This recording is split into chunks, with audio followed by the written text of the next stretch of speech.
The chill of a December evening wrapped itself around the streets of a small Midwest town, its Christmas lights glittering faintly against the heavy fog. Among the joyous carolers and festive store displays, a much darker scene was unfolding in the shadow of a dimly lit parking lot near a convenience store.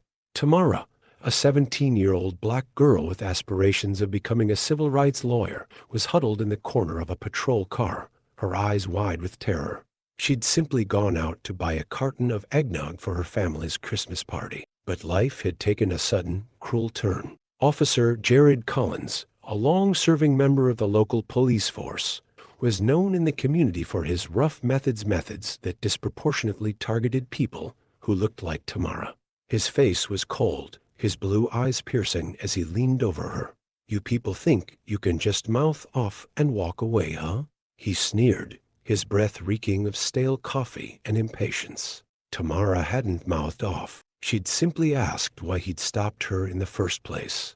In his anger, Collins reached into the patrol car and grabbed a beer bottle from the evidence bag in his front seat. "Open your mouth," he barked, his voice a mix of cruelty and disdain. Tamara flinched, her back pressed hard against the seat. She shook her head, tears streaming down her face as she pleaded for him to stop. "Do it," he roared. When she didn't comply, he forced her jaw open, shoving the bottle against her lips, his actions fueled by a twisted sense of dominance. The sound of crunching gravel interrupted his actions. A black SUV, sleek and commanding, pulled into the parking lot. Its tinted windows obscured the occupants, but the emblem on the license plate hinted at something unusual, a federal government seal. Officer Collins straightened, suddenly uneasy. His authority rarely came into question, but there was something about this arrival that made him pause. As the car door opened, a tall, sharply dressed man stepped out, his presence radiating power. The look on his face turned from confusion to icy rage as he took in the scene before him. This wasn't just any man. This was Judge Emanuel Carter, one of the most respected and influential black judges in the country, and Tamara was his daughter. Judge Emanuel Carter's polished shoes crunched against the gravel as he strode toward the patrol car. His tailored coat, sharply creased pants, and commanding demeanor seemed to silence the winter night. A man accustomed to wielding authority in courtrooms, Carter's sharp gaze landed on Officer Collins, who instinctively stiffened. "What the hell is going on here?" Carter's voice was low but thunderous, the kind that demanded answers without raising a decibel. Collins, startled, stepped back from the patrol car. He glanced at Tamara, her terror-streaked face trembling with fear, and then back at the man approaching him. "Sir, this is police business," Collins stammered, attempting to regain his composure. The girl was being uncooperative. "She's my daughter." Carter cut him off, his words like a dagger. He stopped inches from Collins, his towering presence making the officer shrink. "Uncooperative? She's a child. And you, officer, have crossed a line you won't come back from." For a brief moment, silence hung in the air, broken only by the faint hum of Christmas music drifting from a nearby store. Tamara managed to push herself upright, her voice trembling as she whispered, "Dad?" Carter turned to her, his expression softening. "It's okay, sweetheart. I'm here now." Then his gaze hardened as he turned back to Collins. "Step away from my daughter," he ordered. Collins hesitated, anger flickering across his face. He was used to pushing people around, used to his badge protecting him from consequences. But this man was no ordinary citizen. Still, his pride made him reckless. Judge Carter or not, she was resisting an officer. She was resisting assault. Carter interrupted, his voice louder now, almost shaking with controlled fury. He gestured toward the beer bottle on the ground. This atrocity is not police work. It's a hate crime." Collins flushed, opening his mouth to protest, but the judge didn't give him a chance. He pulled out his phone and pressed a button. "Chief Simmons," he said into the receiver, "I'm standing in a parking lot watching one of your officers brutalize my daughter. You have 5 minutes to get here before I start making calls you won't like." 3 minutes later, the blaring sound of sirens shattered the night. A second police cruiser, followed by an unmarked black car, pulled into the lot. Out stepped Police Chief Simmons, a stout man in his late 50s with a weathered face and tired eyes. He looked from Judge Carter to Officer Collins, his jaw tightening as he took in the situation.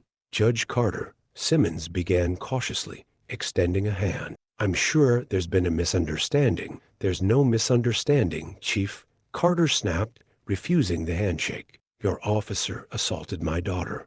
He's going to face consequences, or I'll ensure that every civil rights lawyer in the country hears about this by morning." Simmons turned to Collins, his expression darkening. "Collins, step away from the car," he barked. Collins hesitated, his confidence faltering under the weight of Carter's words and Simmons' glare.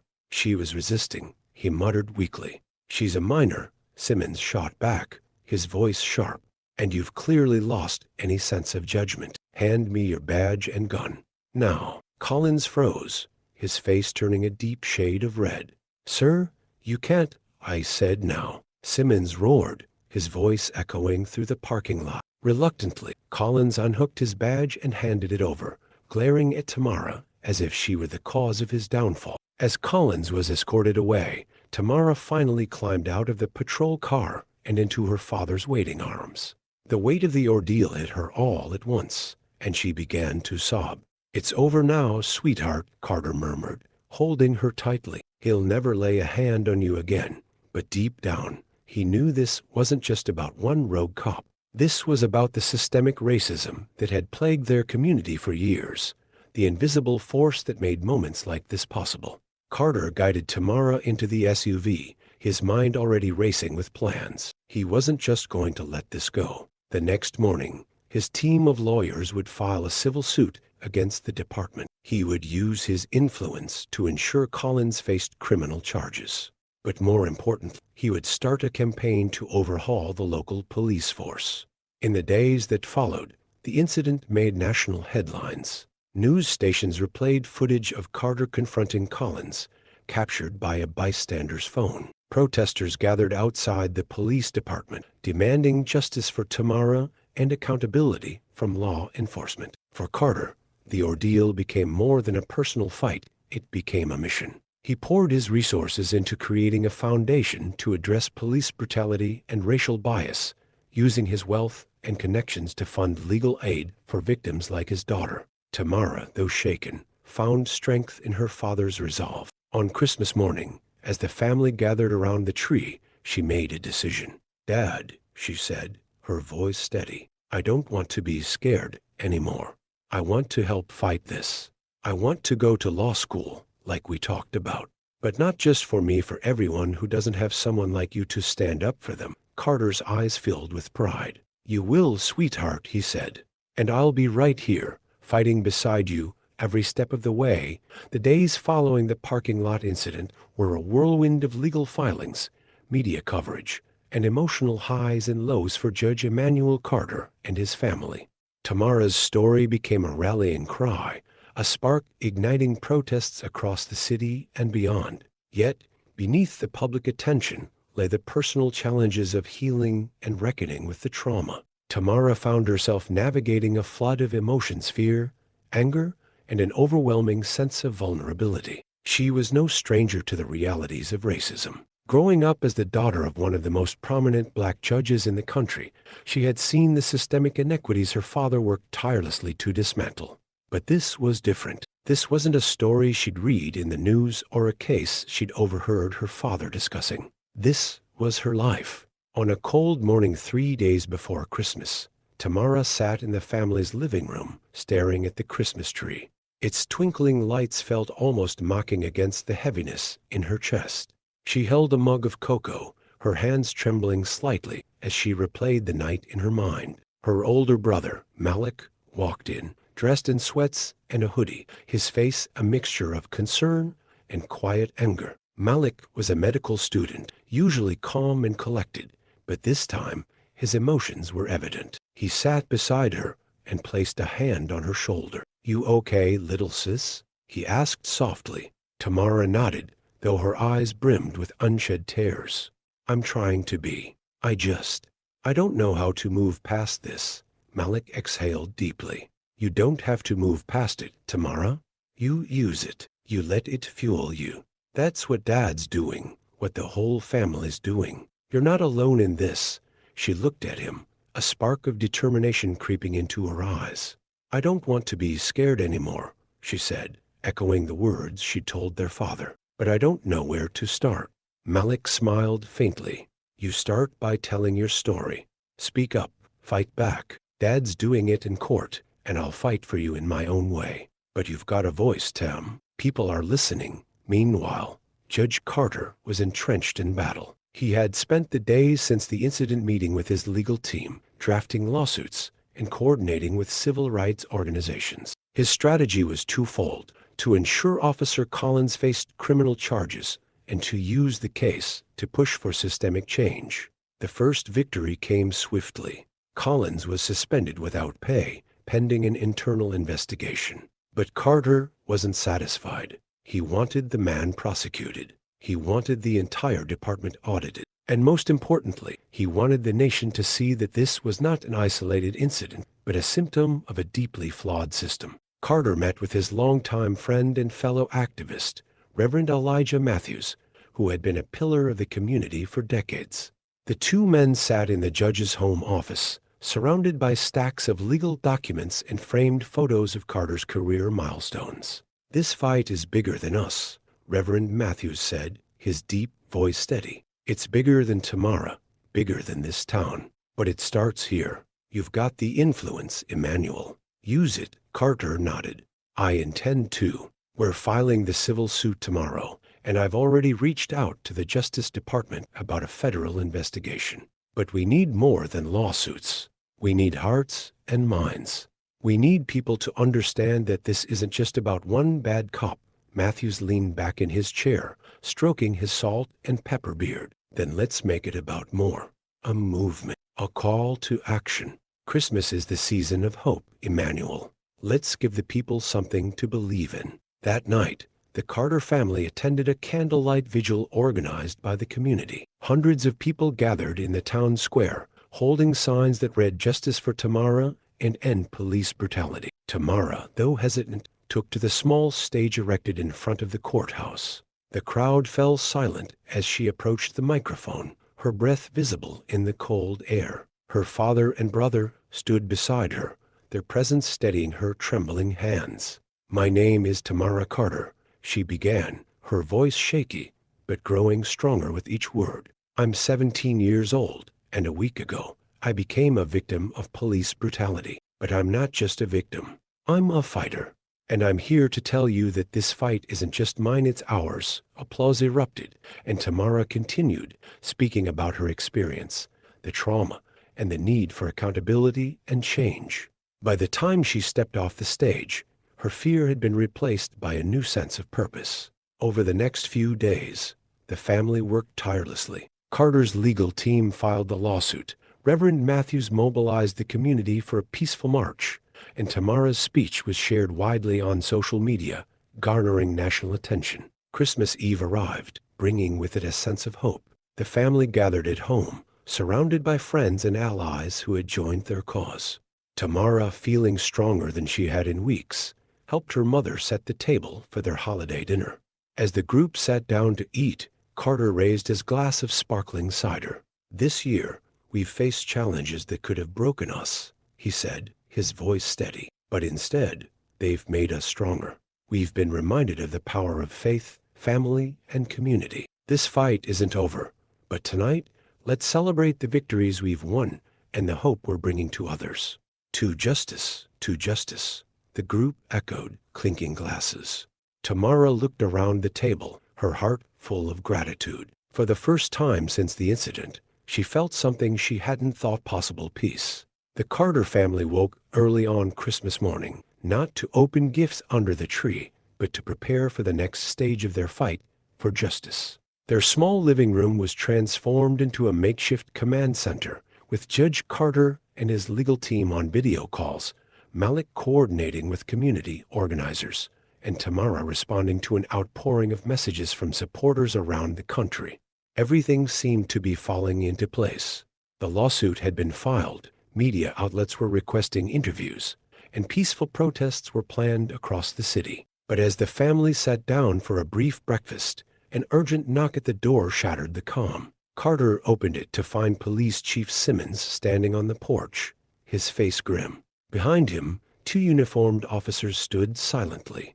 "Chief Simmons," Carter said, his voice tight with suspicion. "What brings you here on Christmas morning?" Simmons hesitated before speaking. "Judge Carter, I need to inform you that Officer Collins has disappeared. He didn't show up for his disciplinary hearing yesterday, and we can't locate him. His neighbors reported seeing him leave town late last night." Tamara, who had been listening from the doorway, froze. Malik appeared behind her, his protective instincts immediately kicking in. "What do you mean he's disappeared?" Malik demanded. Simmons sighed, looking genuinely troubled. "He's gone off the grid. No credit card activity, no cell phone pings. It's like he vanished." Carter's jaw tightened. "And you're telling me this why? To ask for my understanding? Because you've lost control of your department? Because I'm worried he might try something," Simmons said bluntly. "He's angry, he's unstable, and the backlash he's facing is unlike anything he's experienced before. We're increasing patrols around your house, and I strongly suggest you and your family stay vigilant." Tamara felt her chest tighten as fear gripped her. Malik placed a reassuring hand on her shoulder, but his expression was as worried as hers. As the day wore on, the family tried to maintain a semblance of normalcy. They exchanged gifts, shared a quiet meal, and even laughed at a few old family stories. But beneath the surface, the tension was palpable. Every creak of the floorboards, every shadow outside the window felt like a potential threat. Late that evening, as the family gathered in the living room, Carter received a phone call that made his blood run cold. It was Reverend Matthews. "Emmanuel," Matthews began, his voice strained. "I don't know how to tell you this, but there's been a break-in at the community center." "What?" Carter said, standing abruptly. The rest of the family fell silent, watching him intently. "The center's been ransacked," Matthews continued. "Someone spray-painted threats all over the walls. Things like 'justice is a joke' and 'stay in your place,' and there's something else." Carter's grip on the phone tightened. "What is it, Elijah?" "They left a picture of Tamara," Matthews said quietly. It was torn in half. Carter's face hardened as he hung up the phone and turned to his family. "We've been threatened," he said simply. Tamara's eyes widened. "What do you mean? What happened?" Carter explained, his voice calm but firm. "This is likely Collins. He's trying to intimidate us, to scare us into backing down. But we're not going to let him win." Malik clenched his fists. "Dad, we need to do more than just file lawsuits. This guy is dangerous. What if he comes after Tamara?" Carter placed a reassuring hand on his son's shoulder. "I'll handle it, Malik, but for now, we're not taking any chances. Everyone stays together, and I'll call for additional security tonight." That night, as the family tried to sleep, Tamara found herself unable to relax. Her mind raced with thoughts of Collins' face, his rage, and now his disappearance. She sat by her bedroom window, staring out into the quiet, snow-covered street. Suddenly, a faint movement caught her eye. A dark figure was standing by a lamppost across the street, barely visible in the dim light. Her heart pounded as she strained to see more clearly, but before she could make out any details, the figure turned and disappeared into the shadows. Tamara rushed to her father's room, knocking urgently. Carter opened the door, his face immediately filling with concern when he saw her expression. "What is it, Tamara?" he asked. "There was someone outside," she said, her voice trembling. "I saw them standing across the street." Carter's face darkened. He grabbed his phone and called the private security team he had hired earlier that day. Within minutes, 2 guards arrived at the house, scanning the area with flashlights and checking the security cameras. Though no immediate threat was found, the incident only heightened the family's anxiety. Carter called a meeting with his legal team the next morning, determined to accelerate their case and bring more public attention to the danger Collins posed.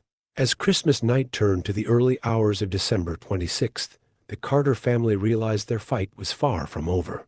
What began as a personal tragedy had spiraled into a public battle, and now the stakes were higher than ever.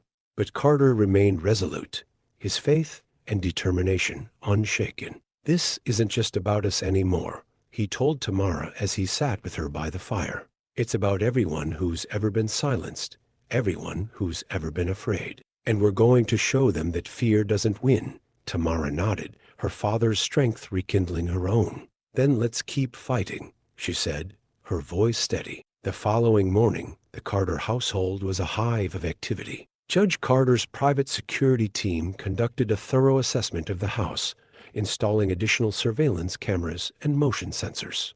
Malik had taken on the role of protector, checking in with Tamara constantly, while their mother, Eva, remained calm but visibly worried, doubling down on her prayers for their safety. Carter, meanwhile, sat at the kitchen table, flanked by his legal team. He was meticulously reviewing court documents, determined to push the civil suit into the spotlight. He knew Colin's disappearance wasn't just about intimidation, it was about control, a desperate attempt to derail the fight for justice.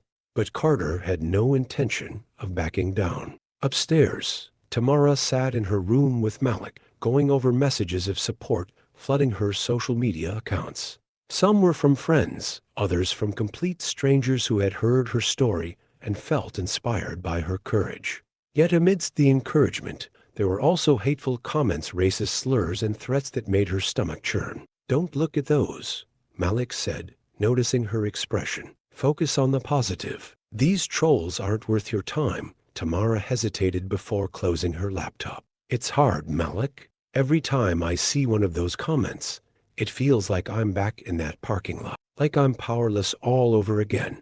Malik leaned forward, his tone firm but gentle. "You're not powerless, Tam. You stood up in front of a whole crowd and told your story. You're turning what happened into something bigger than yourself. That's power." Tamara nodded slowly, Malik's words resonating with her. "I just wish I didn't feel so scared all the time," she admitted. "You're allowed to be scared," Malik said. "Courage isn't about not being scared, it's about pushing through the fear. And you're already doing that." Downstairs, Judge Carter received a call from Reverend Matthews, who had spent the morning organizing a rally.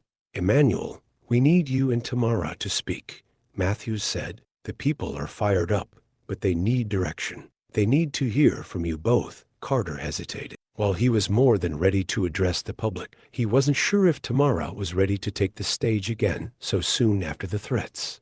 "I'll be there," he replied, "but I'm not sure about Tamara.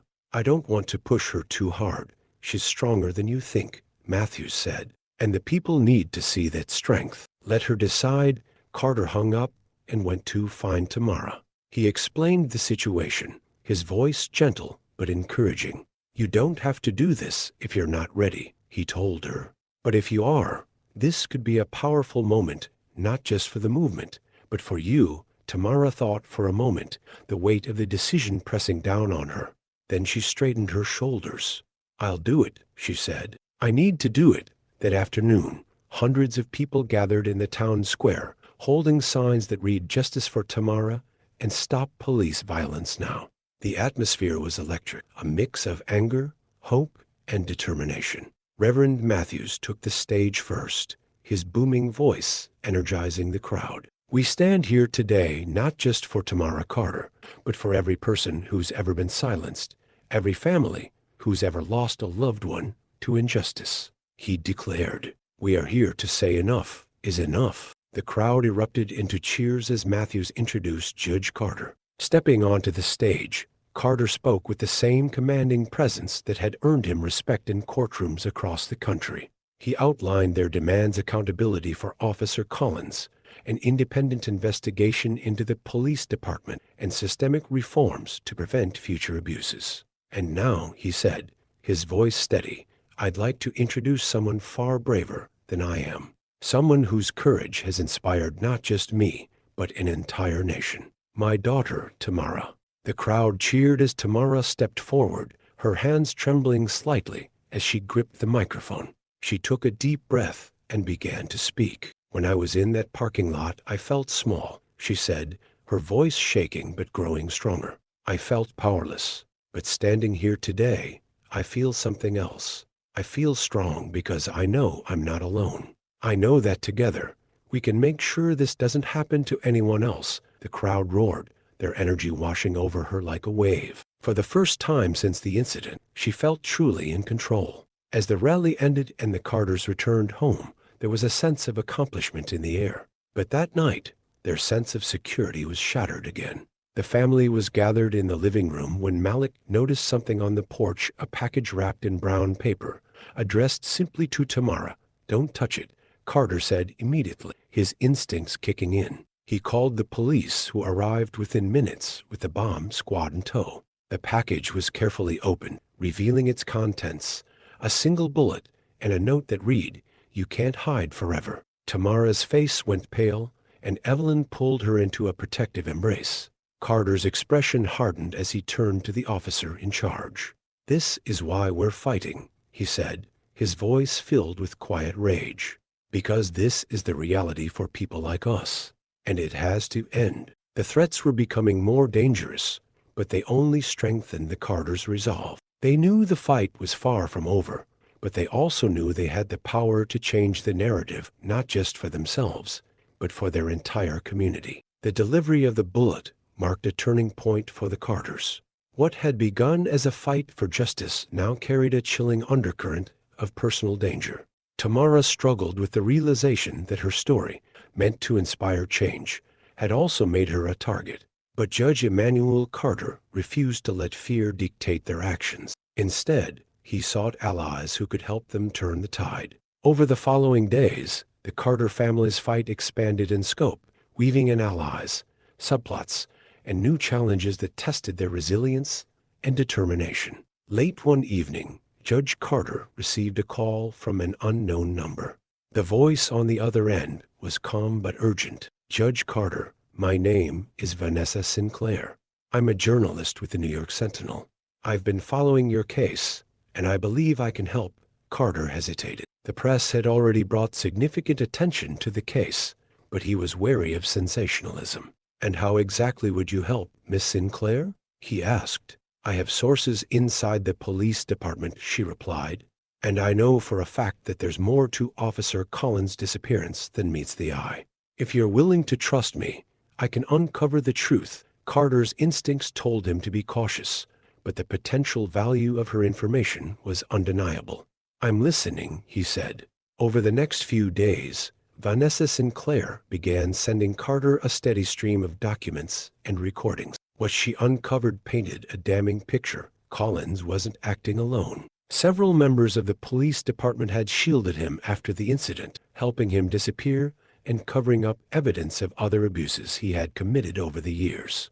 One chilling recording revealed a conversation between Collins and another officer, made just days before the parking lot assault. In it, Collins expressed frustration over the growing push for police reform, ranting about people like the Carters and the need to teach them a lesson. When Carter played the recording for Tamara and the rest of the family, the room fell silent. Malik clenched his fists, his anger barely contained. "This isn't just about one bad cop," he said. "This is a whole system protecting him." Tamara looked at her father, her voice quiet but firm. "We can't let this stay hidden. People need to know." While the Carters were building their case, a new complication arose.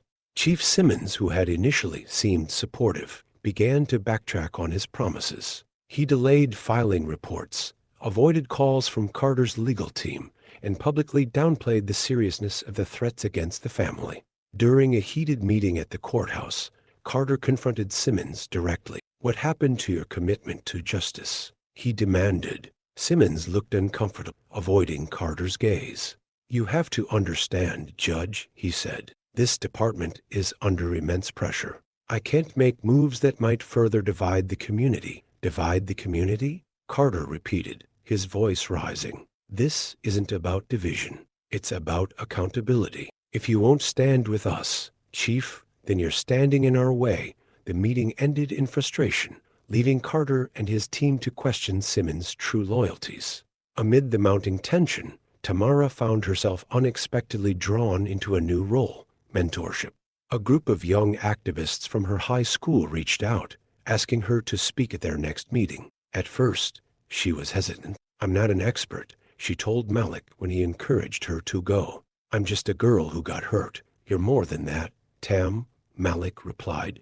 "You've got experience, courage, and a voice people want to hear. That makes you a leader." Taking his words to heart, Tamara attended the meeting and was surprised by how empowered it made her feel. She shared her story, answered questions, and helped the group brainstorm ways to raise awareness about systemic racism and police reform. Over time, these meetings became a regular part of her routine. The group launched social media campaigns, organized peaceful protests, and even started a petition demanding Colin's immediate arrest. As the Carters' influence grew, so did the backlash. Online hate intensified, and the family began receiving anonymous phone calls at all hours of the night. One particularly disturbing call came while Evelyn was alone in the kitchen. "You should have stayed quiet," the voice on the other end said. Now it's too late. When Carter returned home and found his wife shaken, he decided enough was enough. He hired additional security and reached out to federal authorities, demanding more protection for his family. The threats also had an unintended consequence. They galvanized the community. Neighbors began showing up at the Carter household, offering their support. Local businesses donated resources for the protests, and churches organized prayer vigils for the family's safety. As the lawsuit progressed, Carter's legal team uncovered a key piece of evidence, a financial trail linking Collins to a local businessman with a history of racial bias. The man, Douglas Hale, had donated heavily to police unions and had a reputation for using his influence to avoid scrutiny. Hale's connection to Collins raised new questions. Was he involved in orchestrating the threats against the Carters? And if so, how far did his reach extend? Carter's team decided to include Hale in the lawsuit, adding another layer to the case and increasing its complexity. The move was risky. Hale was powerful and well-connected, but Carter knew it was necessary to expose the full extent of the corruption. As Christmas week drew to a close, the Carters found themselves at the center of a storm that was far larger than they had anticipated. They were no longer just fighting for Tamara's justice. They were uncovering a web of systemic racism, corruption, and abuse of power that demanded to be dismantled. But through it all, their faith, resilience, and growing network of allies gave them hope. Together, they vowed to see the fight through to the end no matter the cost. The days following the discovery of Douglas Hale's involvement were a whirlwind of high-stakes meetings, intense media scrutiny, and personal turmoil. The Carters were no longer just a family fighting for justice. They had become symbols of a movement that was both inspiring and polarizing. But the fight was taking its toll. Tamara sat in her room, staring at her laptop. Messages of support and hate continued to flood her inbox, each one pulling her emotions in a different direction. One message in particular haunted her. "You should be grateful you're alive. Others aren't so lucky." She couldn't stop thinking about it. The words were meant to dismiss her pain, but they forced her to confront a question she'd been avoiding. Why me? Why did I survive when so many others didn't? That evening, she found herself in the kitchen with her mother, Evelyn, who was preparing dinner. "Mom," Tamara began hesitant, "do you think I'm selfish for focusing on what happened to me when there are so many other people who've been through worse?" Evelyn stopped chopping vegetables and turned to her daughter, her eyes filled with both love and sadness. "Tamara, listen to me. What happened to you is real, and it matters. It's not selfish to want justice for yourself, and by fighting for that, you're helping others too. But what if I can't?" Tamara whispered, tears welling in her eyes. "What if it's too much?" Evelyn pulled her into a tight hug. "Then we'll carry it together. That's what family is for. You don't have to be strong all the time, baby." While Tamara grappled with self-doubt, Malik was consumed by anger. He threw himself into activism, attending every protest and community meeting he could, but his frustration was bubbling beneath the surface. One night, as the family gathered for dinner, Malik slammed his phone onto the table. "Do you know what I just saw?" he demanded. A post from one of Colin's old partners, defending him, saying he's a good cop who made a mistake. A mistake? Carter sighed, placing a hand on Malik's shoulder. "I know it's infuriating, son, But we can't let their ignorance derail us. Malik shook his head, his voice rising. I'm tired of playing by the rules, Dad. They don't care about justice. They care about protecting their own. You think I don't know that? Carter replied, his tone sharp. But this fight isn't about what they care about. It's about doing what's right, no matter how long it takes. The room fell silent, tension hanging heavy in the air. Tamara reached over and placed her hand on Malik's. We're all angry, Malik, she said softly. But Dad's right. If we give in to hate, we're no better than they are. Malik exhaled deeply, his anger slowly giving way to exhaustion. I just want this to end, he muttered. Amid the chaos, Evelyn found herself bearing a secret she hadn't shared with her family. The anonymous threats had taken a toll on her, and one recent letter had been particularly chilling. You've been warned. Next time, it won't just be words. Evelyn had kept the letter hidden, not wanting to add to her family's stress. But the fear was eating away at her, leaving her on edge. One night, Carter found her sitting alone in the living room, staring at the Christmas tree. You've been quiet lately, he said, sitting beside her. What's on your mind? Evelyn hesitated before pulling the letter from her pocket and handing it to him. Carter's face darkened as he read the words. Why didn't you tell me about this? He asked, his voice a mix of concern and frustration. I didn't want to worry you, Evelyn admitted.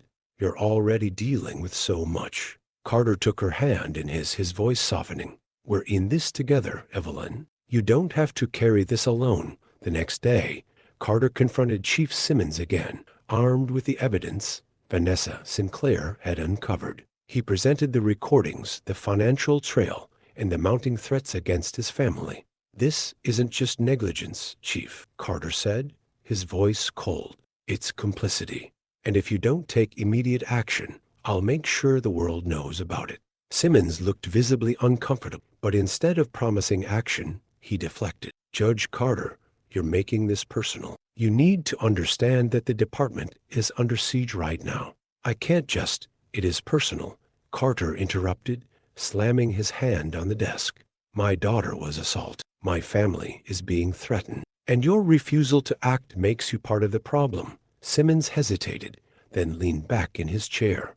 I'll see what I can do, he said finally, though his tone lacked conviction. As Carter left the office, he couldn't shake the feeling that Simmons was hiding something. That evening, the family gathered in the living room for a moment of reprieve. Malik played soft Christmas music on the piano, while Tamara helped her mother hang the final ornaments on the tree. Carter sat by the fire, watching his family with a mix of pride and sorrow. For a brief moment, they allowed themselves to feel the warmth of the season, even as the storm raged around them. I know this isn't the Christmas we planned, Carter said, his voice breaking the silence. But seeing all of you here, together, gives me hope. No matter what happens, we'll get through this. Together, Tamara smiled faintly, leaning her head on her father's shoulder. Together, she echoed. The days between Christmas and New Year's Eve brought a mix of cautious hope and rising tension for the Carter family.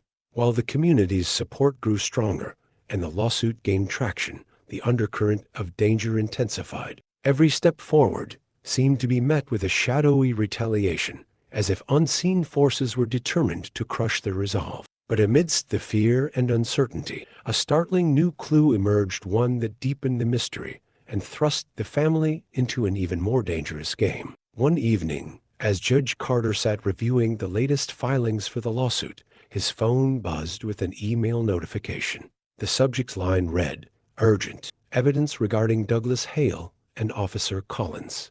It was from Vanessa Sinclair, the journalist who had been working tirelessly to uncover the truth. Carter opened the email, his eyes scanning the attached document. What he saw made his breath catch. It was a scanned ledger showing a series of payments from a shell corporation linked to Douglas Hale. The payments were made to a series of recipients, one of whom was Officer Collins. The amounts were significant, but what stood out most was the timing. The last payment was dated just days before Collins' disappearance. This isn't just about protecting Collins, Carter muttered to himself. They're paying him off to keep quiet, or worse. He forwarded the document to his legal team and immediately called Vanessa. Vanessa, "Where did you get this?" he asked. "A whistleblower inside Hale's company," she replied. "They're terrified, but they want the truth to come out. There's more where that came from, but they need assurances of protection before they'll reveal anything else." Carter nodded, already thinking of ways to secure the whistleblower's safety. "This could be the key to bringing Hale down," he said. While Carter worked with his team, Tamara found herself restless. She couldn't shake the feeling that something was still missing, a crucial piece of the puzzle they hadn't uncovered. Scrolling through old news articles about Officer Collins, she stumbled upon a name she hadn't seen before: Detective Ryan Adler. According to the article, Adler had worked closely with Collins on several cases before abruptly leaving the department 2 years ago. The details of his departure were vague, but the timing coincided with the first allegations of misconduct against Collins. Curious, Tamara brought the information to her father. "Dad, do you know this guy?" she asked, pointing to the screen. Carter's brow furrowed as he read the article. "I've heard the name," he said. Adler was one of the few officers who spoke out against corruption in the department, but he left under suspicious circumstances. "Do you think he knows something?" Tamara asked. "It's possible," Carter said. "If Adler's willing to talk, he could be a valuable witness." Using her connections, Vanessa Sinclair was able to track down Detective Ryan Adler, who is now working as a private investigator in a neighboring city. After some initial hesitation, Adler agreed to meet with Carter and Tamara at a diner on the outskirts of town. When they arrived, Adler was already seated in a corner booth, his demeanor cautious but curious. He was a tall man in his early 40s, with a worn leather jacket and tired eyes that hinted at years of hard experience. "What do you want to know?" Adler asked, his tone guarded. "Everything you can tell us about Collins and the department," Carter said. "We have evidence that Hale's money is tied to Collins, but we need more." Adler leaned back in his seat, crossing his arms. "Hale's been pulling strings in that department for years," he said. "Collins was one of his favorites, always willing to do the dirty work, no questions asked. But when I tried to call it out, I got shut down. They made my life hell until I had no choice but to leave." "Do you have proof?" Tamara asked, leaning forward. Adler hesitated, then pulled a flash drive from his pocket. "This is everything I managed to collect before I left. Emails, recordings, internal memos. It's not enough to take down Hale by itself, but it might be enough to connect the dots." Carter accepted the flash drive with a nod. "Thank you, Detective. This could make all the difference." Adler glanced at Tamara, his expression softening. "What happened to you shouldn't have happened to anyone," he said. "If this helps stop them, it'll be worth it." That night, back at the Carter household, the family gathered in the living room to review the contents of Adler's flash drive. The evidence was damning: emails detailing how Hale had influenced police investigations, recordings of Collins bragging about his untouchable status, and even a list of people Hale considered problems to be dealt with. As they pieced together the puzzle, a sudden noise outside startled them. Evelyn jumped to her feet, her face pale. "Did you hear that?" she whispered. Carter motioned for everyone to stay put as he grabbed a flashlight and opened the front door. The cold night air greeted him, along with the faint crunch of footsteps on the snow-covered lawn. "Who's there?" Carter called, his voice firm. The flashlight's beam swept across the yard, revealing nothing but shadows. But as he turned to go back inside, he noticed something: a piece of paper pinned to the front porch railing. He unfolded it carefully, his heart sinking as he read the words scrawled in bold, red ink. "Stop now, or your family pays the price." Carter returned inside, his face grim as he showed the note to Evelyn, Malik, and Tamara. "They're getting desperate," he said. "That means we're getting close, but at what cost?" Evelyn asked, her voice trembling. "What if they follow through on these threats?"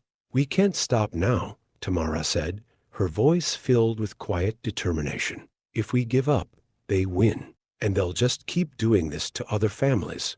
Carter nodded, his expression resolute. "Tamara's right. This isn't just about us anymore. It's about justice for everyone who's been hurt by people like Hale and Collins. We have to see this through." The Carters were now armed with new evidence and allies, but the threats against them loomed larger than ever. As the family pressed forward with their fight, the complexity of the situation deepened. Relationships were tested, secrets came to light, and unexpected connections forced them to rethink their strategy. The morning after receiving the threatening note, Judge Carter was contacted by an unexpected source, Officer Maria Delgado, a member of the same police department that had employed Collins. She requested a meeting, claiming to have information that could aid their case.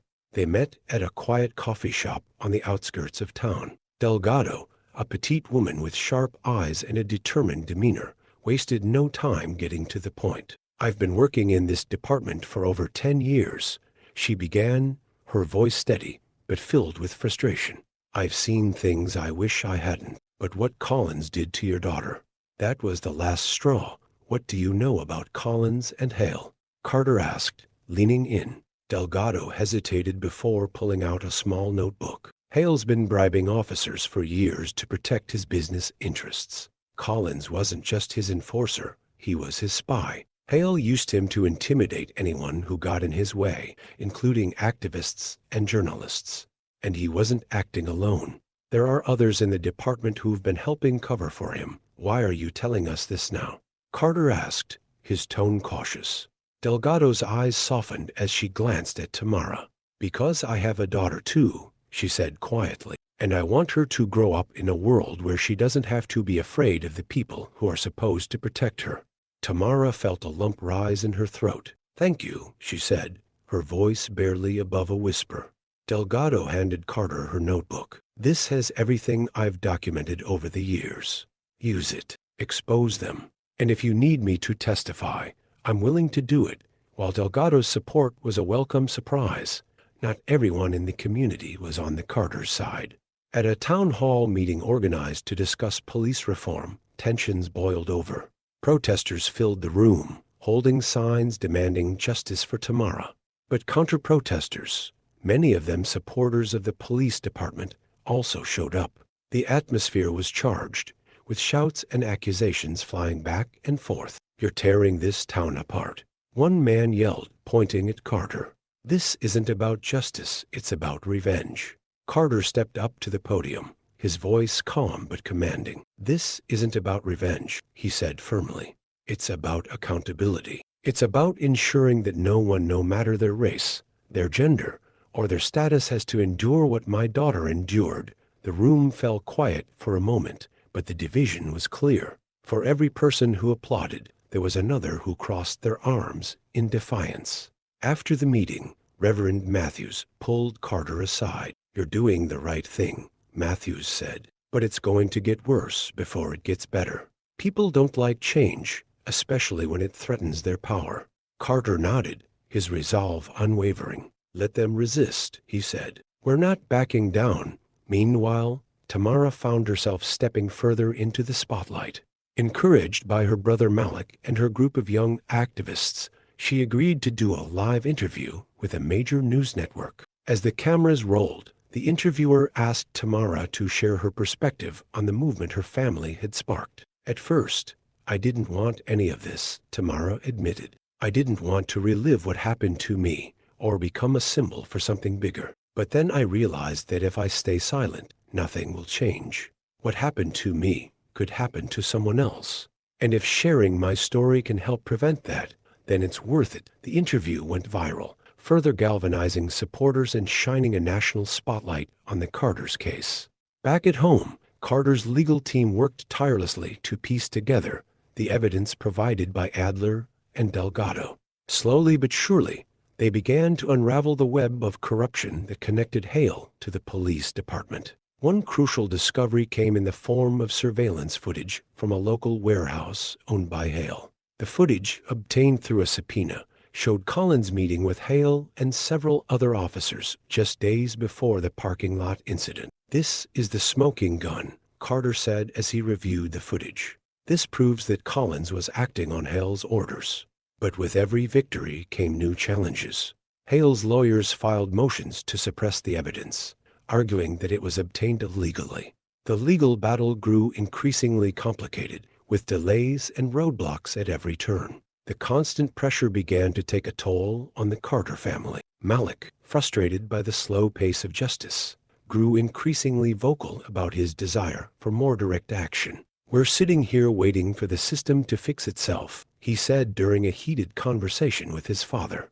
"But what if the system isn't fixable? What if it's too broken?" "Malik, we're making progress," Carter replied, his tone measured. "These things take time we don't have." Malik shot back. "While we're filing motions and giving interviews, Collins is out there, free to do whatever he wants. How is that justice?" Evelyn stepped in, her voice firm. "This family doesn't fight with hate," she said. "We fight with faith, with truth, and with each other. Don't let anger cloud your judgment, Malik." Her words struck a chord, and Malik softened, though the frustration in his eyes remained. As the Carters prepared for a critical court hearing, another anonymous threat arrived, this time in the form of an email sent directly to Tamara. "Your fight ends now. Walk away, or you'll regret it." The email included a grainy photo of the Carter family at the town hall meeting, a chilling reminder that they were being watched. "This is getting out of hand," Evelyn said, her voice shaking. "We need more protection." Carter agreed and contacted the FBI, urging them to take the threats more seriously. But deep down, he knew the only way to truly protect his family was to win the fight they had started. The pressure was mounting from all sides. The Carters were on the brink of uncovering the full extent of the conspiracy surrounding Douglas Hale, but the personal cost was becoming unbearable. The threats were escalating, the legal battle was growing more complex, and the divide in the community was deepening. Every member of the Carter family was forced to confront their own breaking point, while outside forces worked tirelessly to silence them for good. The FBI, after weeks of hesitation, finally launched a formal investigation into the threats against the Carters. Agents arrived at the family's home to install additional security measures and gather evidence. One of the agents, Special Agent Sarah Beck, met privately with Judge Carter. She was a no-nonsense investigator with a reputation for handling high-profile corruption cases.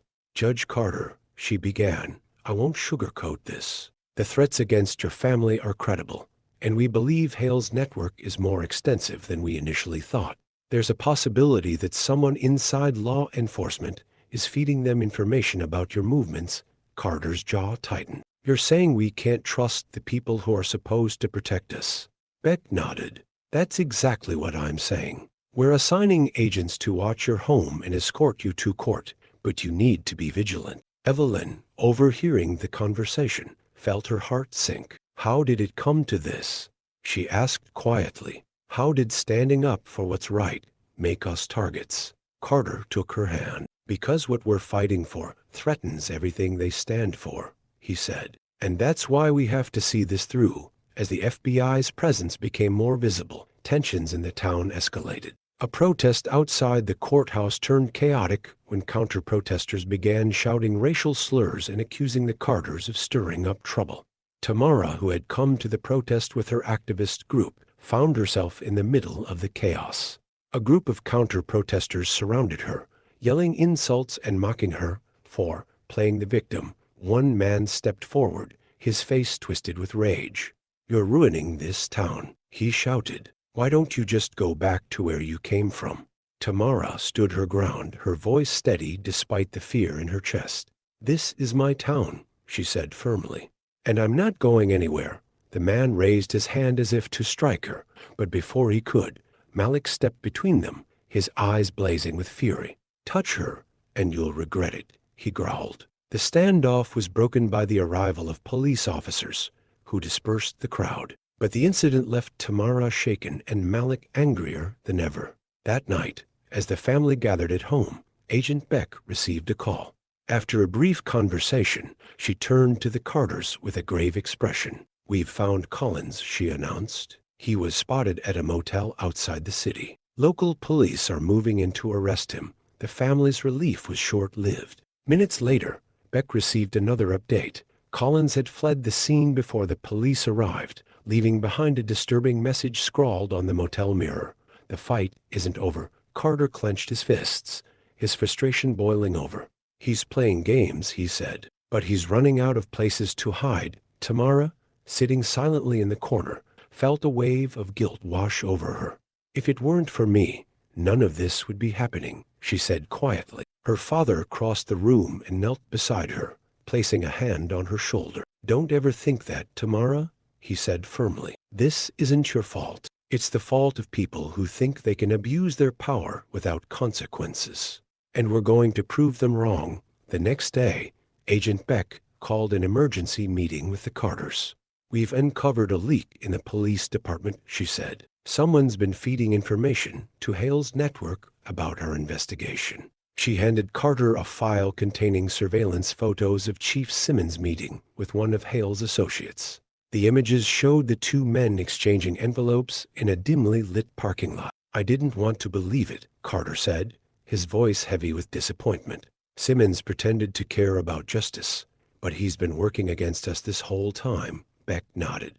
"We're preparing to move against Simmons, but we need to act carefully. If we push too hard, too fast, it could tip off Hale and give him time to cover his tracks." Tamara, listening intently, spoke up. "What if we make it impossible for them to hide?" Beck raised an eyebrow. "What do you mean?" "Expose everything," Tamara said. "The recordings, the photos, the payments, release it all to the public. If everyone sees what's happening, they won't be able to deny it anymore." Carter considered her suggestion. It was risky, but it might be the bold move they needed. "Let's do it," he said. "It's time to bring this into the light." The next morning, Carter's legal team held a press conference outside the courthouse.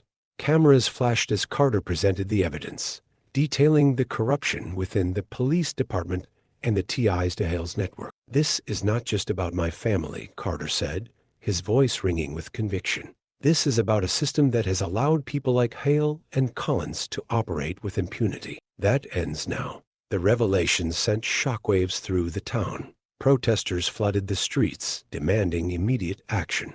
The mayor announced an independent investigation into the police department, and calls for Chief Simmons' resignation grew louder. But as the Carters celebrated their victory, a chilling message arrived at their home, a single envelope containing a photo of Tamara with the words, "This isn't over," written across it. The exposure of Chief Simmons' betrayal and Douglas Hale's corruption had sent shockwaves through the community, but it also unleashed a storm of retaliation. The Carters were thrust into a battle where every step forward was met with escalating danger. As the tension reached its breaking point, the family was forced to confront their fears and make critical decisions that would determine the outcome of their fight. The morning after the press conference, the family gathered in the kitchen, the weight of the latest threat heavy in the air. The photo of Tamara with the words, "This isn't over," had shaken them all. "We need to leave," Evelyn said, her voice trembling. "At least until this settles down." Carter shook his head. "If we leave now, they'll think they've won. We can't give them that satisfaction. And what happens if they come for us again?" Evelyn countered, her fear giving way to anger. "Are we supposed to just wait for the next threat? The next attack?" Tamara, sitting silently at the table, suddenly spoke up. "Mom's right. We can't stay here, but we also can't stop fighting. Maybe there's a way to do both." "What are you suggesting?" Malik asked, his brow furrowed. "We go somewhere safe, but we keep the pressure on them," Tamara said. "Keep releasing evidence. Keep rallying the community. We don't have to be here physically to make our voices heard." Carter nodded slowly, considering her words.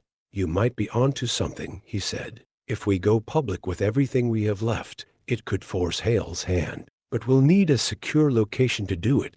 Agent Beck arranged for the Carters to be moved to a safe house outside the city. The location was remote, surrounded by dense woods and guarded by federal agents. While the family was initially uneasy about leaving their home, the sense of security brought them a brief moment of relief. "We'll be monitoring all communications," Beck assured them. "If Hale or his associates make a move, we'll know about it." Despite the precautions, the family's nerves remained on edge.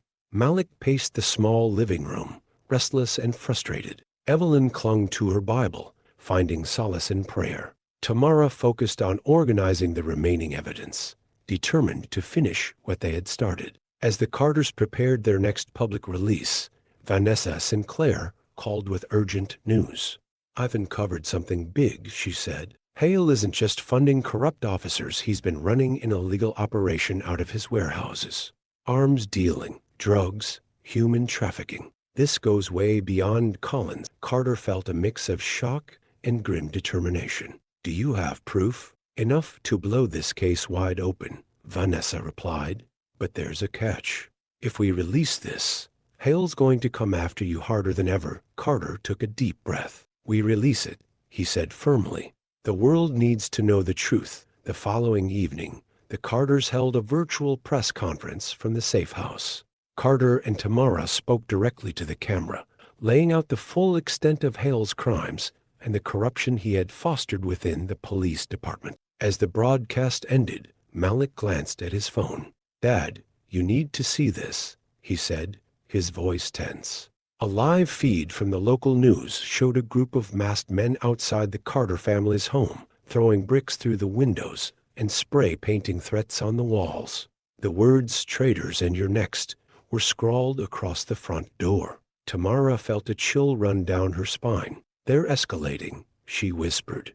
Agent Beck, who had been monitoring the broadcast, immediately took action. We'll increase security here and send a team to your house, she said. But this proves we're getting to them. They're panicking. The next day, Carter received a message from an anonymous source claiming to have information about Hale's next move. The source requested a secret meeting at an abandoned warehouse on the outskirts of the city. It's a trap, Malik said immediately when Carter shared the message. Maybe, Carter admitted, but if there's a chance we can get more evidence, it's worth the risk. Tamara grabbed his arm. You can't go alone, she said. I'm not going alone, Carter replied. I'll have Agent Beck and her team with me. But this could be our chance to end this once and for all. Evelyn looked at him, her eyes filled with both fear and love. Promise me you'll come back, she said. Carter took her hand. I promise. That night, Carter, Beck, and a team of FBI agents arrived at the warehouse. The air was thick with tension as they entered the dark, empty building. A single light flickered overhead, casting long shadows across the concrete floor. A figure stepped out of the shadows, a man in his late 40s with a scar running down his cheek. It was one of Hale's top enforcers. You're bold, Judge Carter, the man said, his voice dripping with mockery. Coming here like this. But boldness won't save you. You have something for me?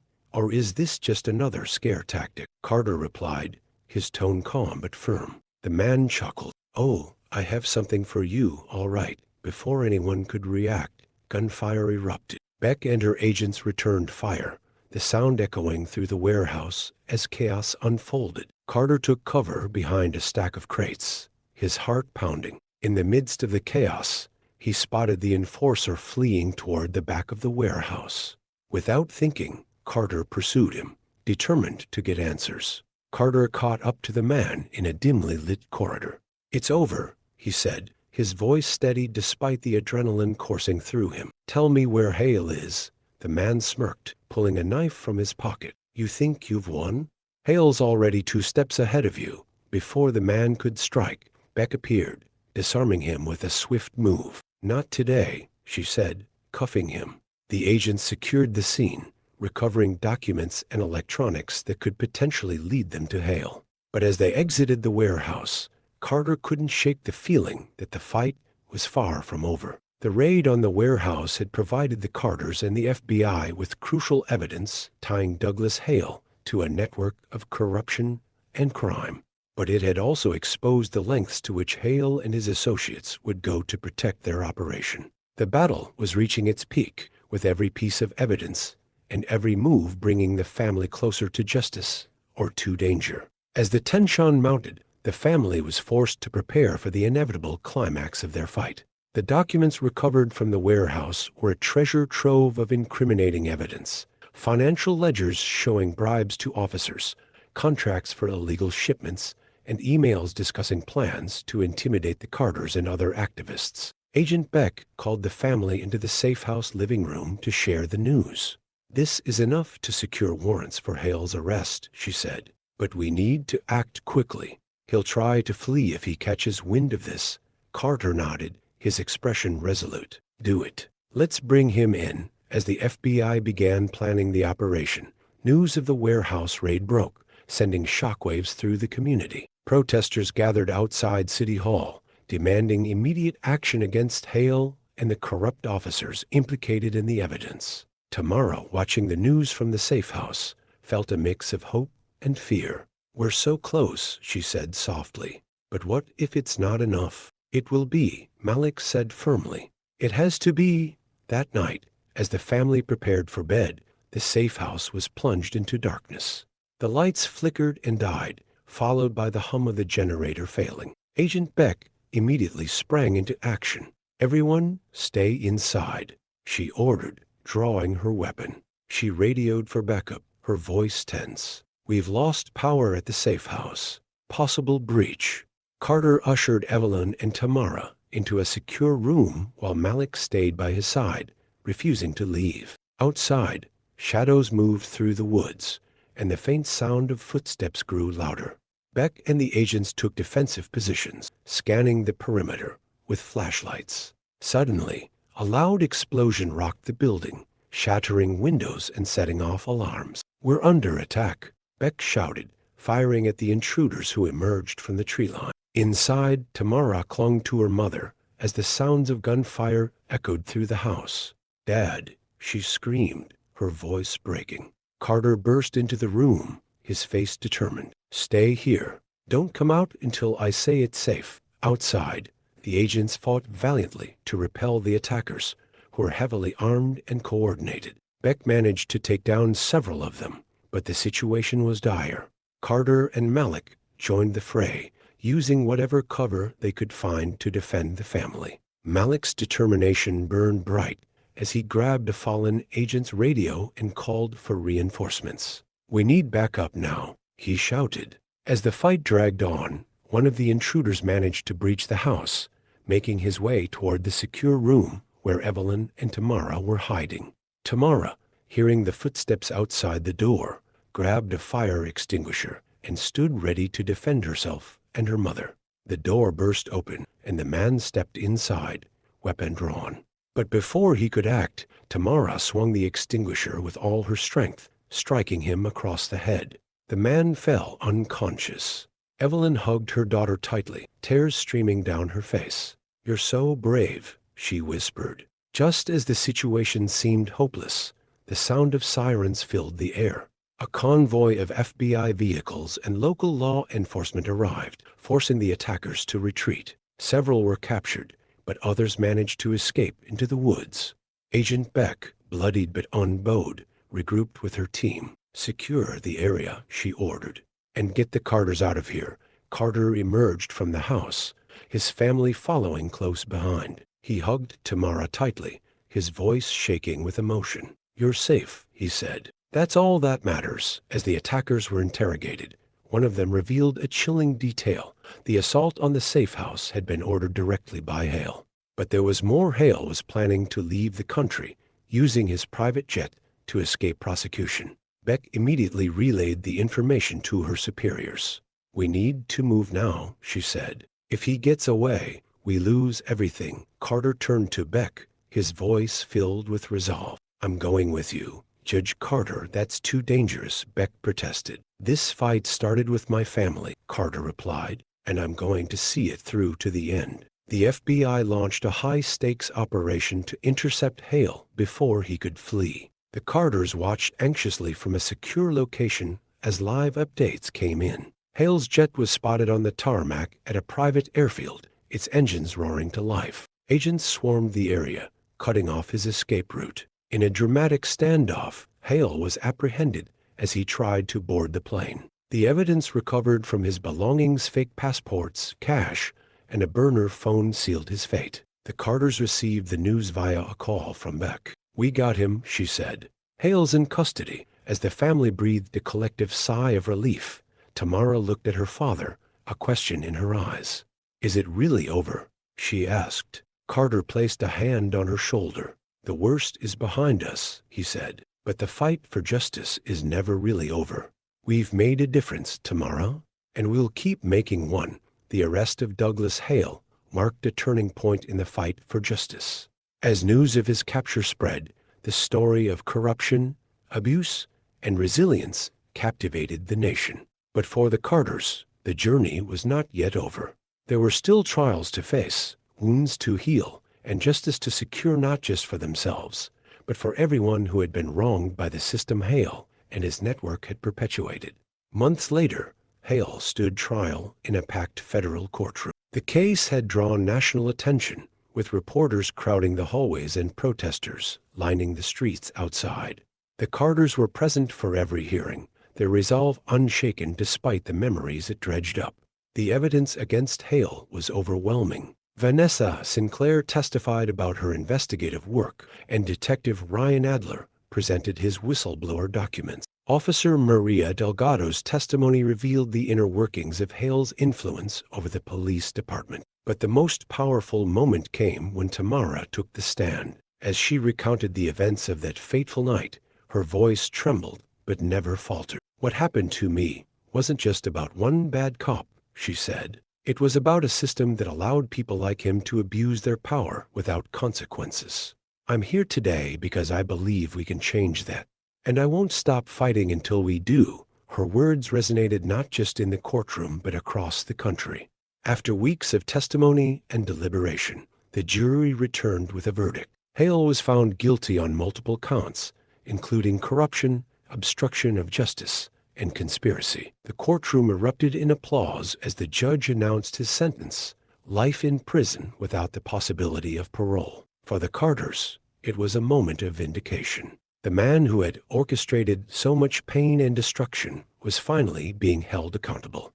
Outside the courthouse, Tamara spoke to the crowd of supporters and reporters. "This isn't the end," she said. "It's a new beginning. We've shown that justice is possible, but there's still so much work to be done. We can't stop here." In the weeks following the trial, the Carters began to rebuild their lives. The threats had subsided, and the FBI continued to investigate other members of Hale's network. The police department underwent sweeping reforms, with Chief Simmons and several officers removed from their positions. Tamara found solace in her activism, working with her group to launch initiatives aimed at addressing systemic racism and empowering marginalized communities. Her story had inspired countless others to speak out, and she was determined to use her platform to make a difference. Malik returned to medical school, his fire for justice tempered by a newfound sense of purpose. Evelyn focused on helping families affected by police violence, turning her pain into compassion. And Judge Carter continued his work in the legal system, advocating for reforms that would prevent future abuses of power. On a quiet evening, the family gathered in their newly rebuilt home. The scars of the past remained, but so did the strength they had found in each other. As they sat around the dinner table, Carter raised his glass. "To resilience," he said. "To faith, to family, and to the future we're building together." "To resilience," the family echoed, clinking their glasses. Tamara smiled, looking around at her family. She knew the fight for justice would never truly end, but for the first time in months, she felt a sense of peace. The story of the Carters became a beacon of hope, a testament to the power of courage and unity in the face of injustice. Tamara's name became synonymous with resilience, her story inspiring a new generation of activists determined to create a better world. And though the road ahead was long, the Carters walked it together, their faith and determination unshakable. The Carter family's journey from a harrowing night in a dimly lit parking lot to a triumphant stand for justice became a symbol of resilience in the face of systemic oppression. Though their story ended with a hard-won victory, it was never just about one family. Their fight echoed a broader struggle for equality, dignity, and the belief that no one should have to suffer in silence.